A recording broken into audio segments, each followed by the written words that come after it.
Good morning, good afternoon, or good night, and I hope you're having a great day.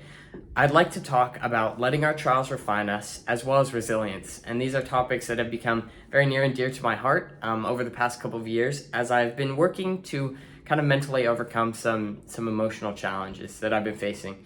And I'd like to, again, emphasize what I've said in the past, and this realization that I've come to that our perspective matters far more than our circumstances when it comes to happiness in general. And for example, you could have someone who is in just a horrible situation, but if they're optimistic, they will feel happy. And you could have someone who's in a great situation, but if they're pessimistic, they'll be feeling sad.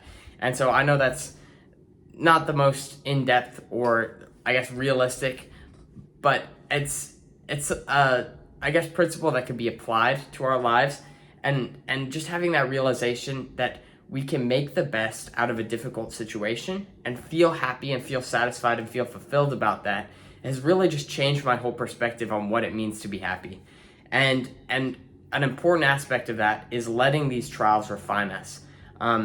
Everyone experiences trials. It's a universal thing. I don't think there's a single person who has lived who has never experienced any hardship before. And so since it's a universal thing, it's important that we realize the universal solution to that. And what I see the universal solution as is having a good mindset about them. Thinking in the moment, having just kind of a very blinded perspective. You're focusing solely on what you want in the moment and how you're feeling in the moment, but rather thinking about what those trials can make you become, the kind of person that you can turn into as a result of overcoming those trials, and how you'll be on the other side of those trials if it's a trial that you can overcome, it's just such a better perspective to have.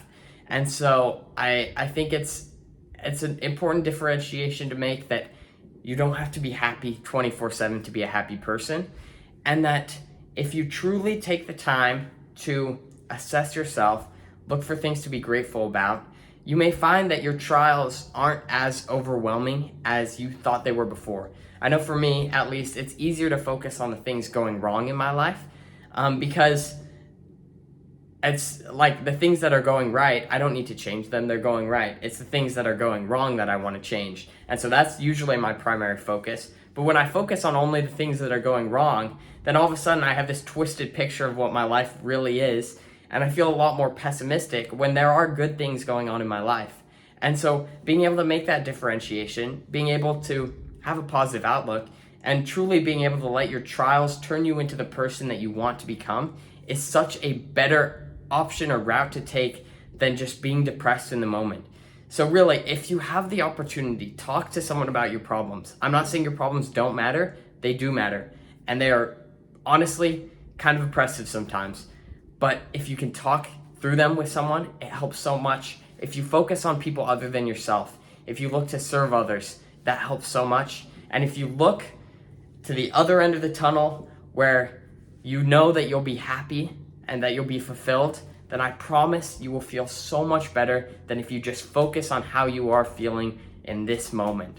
And so I promise you, if you take these steps, you will feel so much happier. It won't be an instant, boom, you're happy, but your happiness will gradually increase. I've seen it in my life, and I know you can see it in yours. So please take these steps, be kind to others, kindness is free, and truly, I hope that you have a great rest of your day and that you can overcome whatever you are experiencing right now.